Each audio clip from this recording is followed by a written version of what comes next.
Hello everyone, in this video I'll be telling you the best possible strategy to make money in Forsaken. Rest assured, it's not just going to be do generators, get malice, play killer, win. I'll be going more in-depth than every other guide as well as giving some last man standing tips. Enjoy the video. The first step to doing this strategy is picking the right survivor. You ideally want someone that has good last man standing potential, abilities that give large amounts of money, and ideally, some supportive potential. Well, I got just the character for you. You should play Elliot Taff. Just play Taff. If you didn't know, they nerfed Elliot's pizza throw to now only give $6, which isn't bad, it just makes him not as viable for farming money as he used to be. Coupled with the fact that the killer will target Elliot's for just existing, and you can see why Taff is better. This brings me to my... When doing this strategy, your goal is very simple. Let your tripwire and mines be triggered as much as possible and leech the entire map of resources, being colas, medkits, and generators. But Yappachino, what about my team? Shut up! You're doing the capitalism strategy. You have no friends. The other survivors are either meat shields or distractions for the killer. If your mines or wires happen to disrupt the chase, that's great, but never, ever sacrifice your HP or time to help your team until every single generator is off the map and completed. Remember, you're here to make money so you can buy every Nolly skin on release, and that means that sacrifices must be made. Now keeping this in mind, here is a list of priorities to focus on throughout the round. Following this correctly will mathematically generate you the most amount of profit.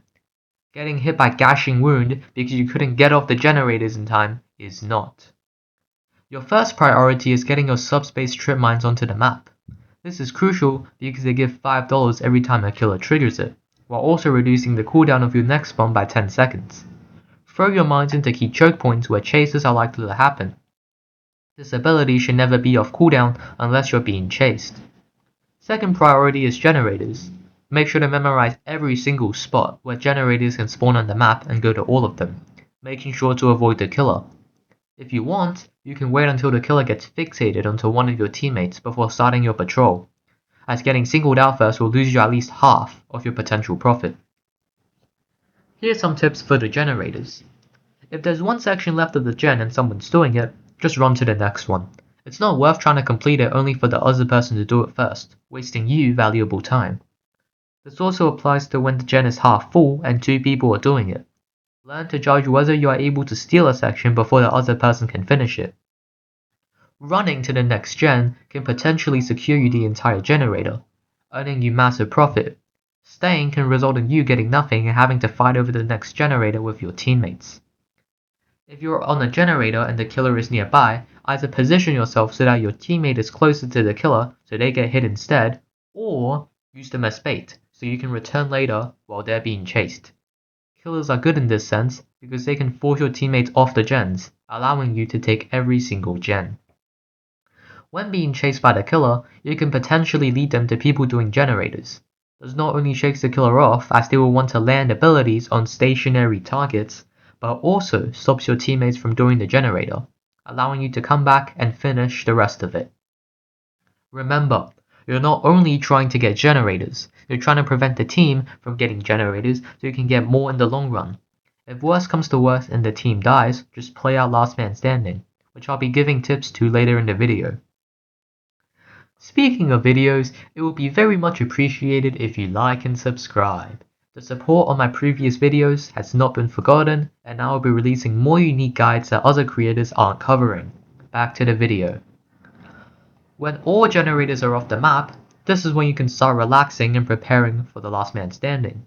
Make sure to tripwire certain areas of the map so you can loop around and keep throwing your mines. If you really want, you can help your team by setting your utility to drop chases. Feel free to go for it. However, if you do this, you risk not having your setup ready when last man standing rolls around, potentially losing you $40. Now, I'll be analyzing what to do in last man standing, because with your dispassionate sacrifice of your teammates, it's very likely that this will occur. First of all should be your tripwires. I recommend setting up two near a location to start the chase off well. If you can, put a wire on the other side of the map to potentially extend the loop. If you're far ahead of the killer, make sure to throw a trip mine to annoy them and disrupt the chase. If you do this correctly, you should be able to survive a minute 20 and secure $40, ending off the round with at minimum $90. Now, what do you do if you helped your team but they still died as usual, leaving you with no utility? Rest assured, if you prepare for this eventuality, this will also be relatively easy. First, you will need to possess at least one Bloxy Cola. Drinking this will get you to the other side of the map, allowing you some breathing room to loop the killer with your utility. If you want to make this more consistent, memorize the other locations where you last saw the colas and path towards them. Once you get there, take the next cola and drink it, allowing you to gain even more ground and store the timer to 0. Now, as with every single strategy, it's not perfect. Some counters to this strategy, and in some instances where you will not be able to do it, include lobbies where there are multiple milestone 100 killers. This is because these milestone 100 killers will kill every single member of your team in 2.65 seconds, resulting in you not being able to do anything before last man standing. That's if you even make it to last man standing. I know I don't usually do against these guys, but whatever. Moving on. Second thing is lobbies where people are obsessed with doing generators. Some servers are usually pretty chill. Everyone's just chilling. They're doing generators as a side thing. But if you get matched with people that they just run to every single generator, they're doing the exact same strategy as you, then yeah, this strategy isn't gonna work very well. I recommend hopping servers a bunch until you find a server that fits the strategy, and then just making as much money as possible off of that server. And yeah, that's the whole guide.